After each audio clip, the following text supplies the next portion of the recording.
Yo mga katilapia, ito po lahat ng mga nahuli natin dito sa spot na to. Napakarami ano. Wow, daming huli.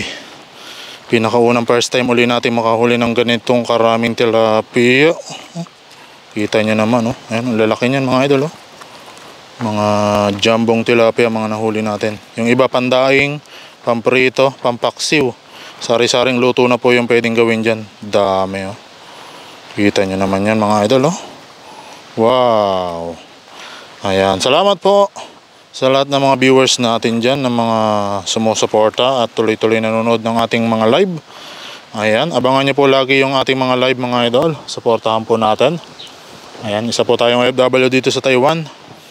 At ang libangan po natin ay mag-fishing kapag day off mga idol. Ayan. Salamat po. Ito po lahat ng mga huli, napakarami. Ayan, kitang-kita naman mga idol. Sobrang kapal. Wow, wow, wow, wow.